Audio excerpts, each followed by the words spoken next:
ازيكم يا حلوين؟ عاملين ايه؟ يا رب تكونوا بخير. النهارده ان شاء الله هنعمل مع بعض فيديو جديد كده بادئينه من اول الفطار. بصوا انا كنت عامله قلبين الكيك دول من بالليل. بصوا ما شاء الله عليهم طازه، يعني حلوين كده ويفتحوا النفس. عملتهم بالليل، قلت عشان نفطر بيهم الصبح. عملت شاي بلبن وقلت هنقعد نفطر دلوقتي. هناخد الفطار بقى ونقعد نفطر. اول حاجه فطار خفيف كده، يعني مش تقيل، عشان مش محدش ليه نفس ان هو ياكل قوي. وقلت اغير لهم عشان بيزهقوا يعني من الفطار وكده. كان عندي شوية توم عايزين يتفصصوا. انا ما عنديش توم خالص، والتوم خلصان من الفريزر. ودخت على توم بصراحة مش لاقية، وكل ما الاقي عند حد الاقيه فاضي والاقيه بمبالغ غريبة جدا. فروحت جايبة دول قد ايه والله ما فاكرة، جبت نص كيلو باين او حاجة، او كيلو، لا نص متهيألي. مش فاكرة بصراحة، لان انا كنت جبتهم وركنتهم حبة، مش قادرة ان انا اقشر. وكل يوم امسك اقشر حبة، كل يوم امسك اقشر حبة. آه، بيوجع ضوافري اصلا وبيوجع صوابعي، والعيال بيزهقوا منه، ما بيرضوش يقشروا فيه كتير. فكل شويه اقشر حبه كده لحد ما ايه، خلصت خلاص اخر حبه معاكم اهمت. انا بحب افرزه واشيله في الفريزر بصراحه. ما بعرفش ان انا كل شويه اقشر فصين توم وادقهم واعمل الاكل واقعد اقشر وادق. يعني ما بحبش الموضوع ده بصراحه. بحب انا بتعامل بالموضوع ده بقالي سنين، ان انا افرز التوم احطه في الفريزر في برطمانات. باجي اعمل الاكل بقى، باخد بالمعلقه كده على قد الاكله اللي انا هعملها. كنت الاول بشيله في برطمانات بلاستيك، كنت بخاف ان هو الازاز يتكسر. كل ما كنت اسمع حد يقول الازاز عادي في الفريزر كنت اقول لا لحسن يتكسر. فجربت في مره، قلت هجرب كده، لقيته ما شاء الله يعني مش بيتكسر ولا حاجه.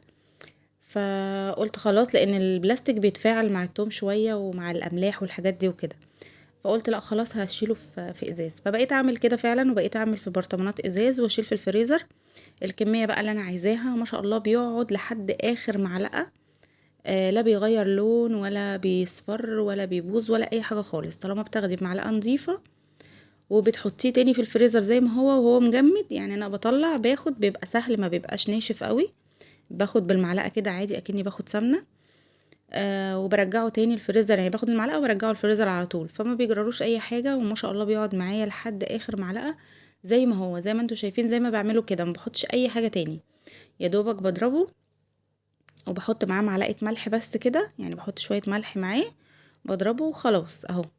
بحطه في البرطمانات زي ما هو، هي برطمانات ازاز، بوريكم ان هي ازاز مش بلاستيك. بحطه في الفريزر بقى لحد ما ايه، ما يخلص معايا، ابتدي ان انا اجيب تاني واعمل تاني.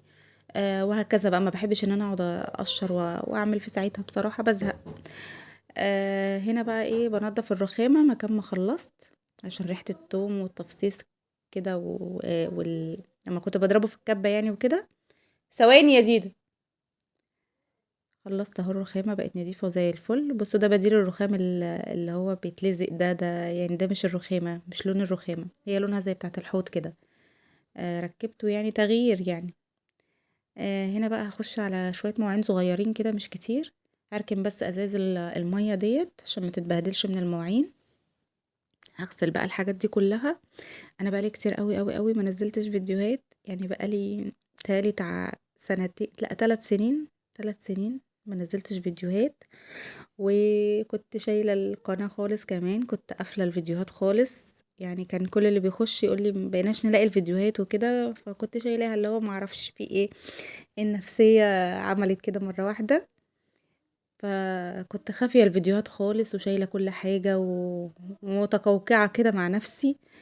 كنت متفرغة بقى للولاد والتمارين والمروح النادي والمذاكرة والمدارس. يعني بصوا، يعني كنت واخداها فحت ورد من ال3 سنين دول. بصراحة كنت هلكانة جدا، كنتش بعرف اصلا ان انا اصور خالص. وكل لما عيالي ولا جوزي يقولوا لي ما ترجعي تعملي تصوري زي الاول الحاجه اللي انت بتحبيها، واعملي الحاجه اللي انت بتحبيها، كانت بتشجعني وبتحمسني. وكنت ببقى فرحانه قوي. انا بحب التصوير جدا جدا، وبحب كومنتاتكم وتعليقاتكم اللي كنتوا بتكتبوها لي والكلام ده كله. بس ان شاء الله هنرجع تاني ونتحمس ونتشجع. انتوا شجعوني بس كده في الكومنتات، واعملوا لي لايكات، وان شاء الله باذن الله نرجع تاني اقوى من الاول، واحده واحده بس. عشان خاطر ايه، انا لسه ناسيه كل حاجه يا جماعه. 3 سنين ما بصورش ولا فيديو، يعني أنا كنت ما بعملش اي حاجه خالص زي الاول، فناسيه كل حاجه.